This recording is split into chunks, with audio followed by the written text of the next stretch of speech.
El Señor esté con ustedes y con tu espíritu. Evangelio de nuestro Señor Jesucristo según San Lucas. Gloria a ti, Señor. El Señor designó a otros 72 y los envió de dos en dos para que lo precedieran en todas las ciudades y sitios a donde él debía ir. Y les dijo: la cosecha es abundante, pero los trabajadores son pocos. Rueguen al dueño de los sembrados que envíe trabajadores para la cosecha. Vayan, yo los envío como a ovejas en medio de lobos. No lleven dinero, ni alforja, ni calzado, y no se detengan a saludar a nadie por el camino. Al entrar en una casa, digan primero: que descienda la paz sobre esta casa. Si hay allí alguien digno de recibirla, esa paz reposará sobre él. De lo contrario, volverá a ustedes. Permanezcan en la misma casa comiendo y bebiendo de lo que haya, porque el que trabaja merece su salario. No vayan de casa en casa. En las ciudades donde entren y sean recibidos, coman lo que les sirvan. Curen a sus enfermos y digan a la gente: el reino de Dios está cerca de ustedes. Pero en todas las ciudades donde entren y no los reciban, salgan a las plazas y digan: hasta el polvo de esta ciudad que se ha adherido a nuestros pies, lo sacudimos sobre ustedes. Sepan, sin embargo, que el reino de Dios está cerca. Les aseguro que en aquel día Sodoma será tratado menos rigurosamente que esa ciudad. Los 72 volvieron y le dijeron llenos de gozo: Señor, hasta los demonios se nos someten en tu nombre. Y él les dijo: yo veía a Satanás caer del cielo como un rayo. Les he dado poder para caminar sobre serpientes y escorpiones y para vencer todas las fuerzas del enemigo, y nada podrá dañarlos. No se alegren, sin embargo, de que los espíritus se les sometan. Alégrense más bien de que sus nombres estén escritos en el cielo. Palabra del Señor. Gloria a ti, Señor Jesús.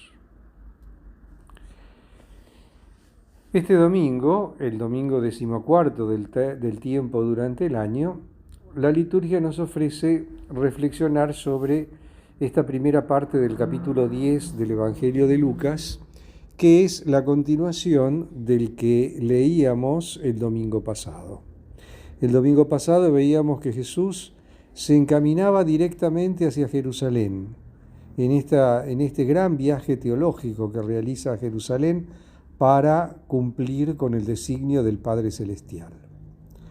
Y ahora, en este camino a Jerusalén, el Señor coopta otros discípulos y los envía de dos en dos. Aquí nos dice que envía 72 discípulos a anunciar que el reino de los cielos está cerca.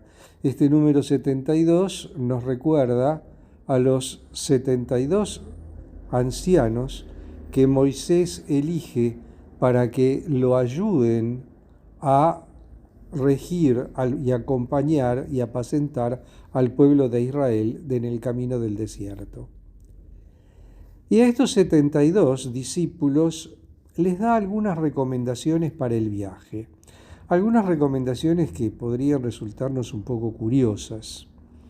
Por un lado le dice que rueguen al dueño de los sembrados que envíe trabajadores a la mies, porque la mies es mucha y los trabajadores son pocos. Es decir, la necesidad de seguir haciendo discípulos, la necesidad de seguir encontrando transmisores, difusores y divulgadores de la buena noticia del Evangelio. Y por otro lado, les dice que para el camino vayan ligeros, que no lleven calzado extra, que no lleven alforja, que no lleven equipaje, que no lleven dinero, porque el trabajador merece su paga. Es decir, que se abandonen en las manos de Dios, se abandonen a la providencia de Dios, que el Señor va a proveer a su sustento. Y por otro lado les dice que no se detengan a saludar a nadie. Este es un consejo que nos puede parecer un poco raro a nosotros hoy en día, donde saludar a los conocidos a veces se circunscribe a un simple y sencillo hola, ¿qué tal? Estoy apurado, sigo mi camino.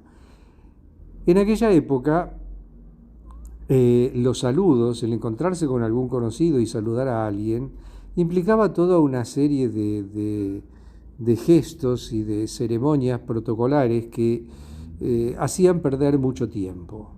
Este no detenerse a saludar a nadie no es para que los discípulos no sean atentos, no sean amables o no sean educados, sino que el anuncio del reino es tan importante y tan urgente que tiene que estar por encima de todas las otras reglas sociales que conocemos. Es decir, anunciar el Evangelio es perentorio, anunciar el Evangelio es algo inmediato y urgente. Entonces no pueden detenerse, tienen que seguir su camino, ir de ciudad en ciudad, ir de un lugar al otro, ir de una plaza a otra y anunciar que el reino de Dios está cerca. Por eso este consejo de que vayan a un lugar, quédense donde los reciban, no se entretengan dando vueltas, anuncien el reino de Dios y cuando terminen con el anuncio, váyanse y sigan su camino. Evidentemente que si alguien no los recibe y si alguien no es digno de recibir esto que ustedes traen, todo esto que ustedes llevan, esta bendición del anuncio del reino de Dios, va a volver sobre ustedes. Pero mientras tanto, vayan y anuncien. Acepten lo que se les ofrece, vivan en donde los acomoden, no vayan recorriendo de casa en casa, porque todo eso también implica una pérdida de tiempo. Y no hay tiempo que perder. El anuncio del Evangelio es urgente, lo repito. Entonces, esta misión de los 72 es una misión preparatoria. Por un lado, están preparando el terreno para la llegada del Señor y para la predicación que va a hacer el Señor en los distintos lugares que va a visitar en su camino a Jerusalén. Y por otro lado, esta misión sirve también de entrenamiento para los discípulos, una especie de tirocinio que hacen los discípulos para ir metiéndose en lo que significa el anuncio del reino, con sus satisfacciones, con sus alegrías, cuando ven que hasta los espíritus malignos se someten al nombre de Jesús, y también con sus disgustos y con sus sinsabores, cuando son rechazados, cuando no los quieren recibir, cuando los echan a lo mejor de mala manera. Por eso también, y como otro mensaje de este texto que acabamos de leer, el Señor nos hace percibir claramente la necesidad de orar por las vocaciones al sacerdocio y a la vida consagrada.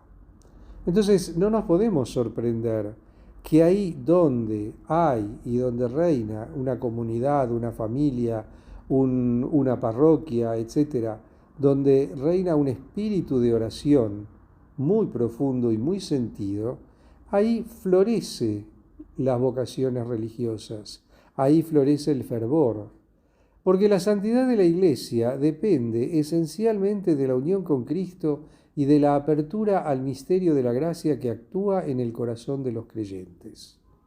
Por eso el Señor nos está invitando a rezar por las vocaciones, a pedirle al Señor que envíe santas y numerosas vocaciones, que surjan ministros de su misericordia, que mediante el sacramento de la reconciliación derramen el gozo del perdón, que la Iglesia y que en las distintas comunidades se acoja con alegría las inspiraciones que el Espíritu hace y produce y provoca en el corazón de los jóvenes para que, dócil a las enseñanzas del Señor, se fomenten las vocaciones al ministerio sacerdotal y a la vida consagrada.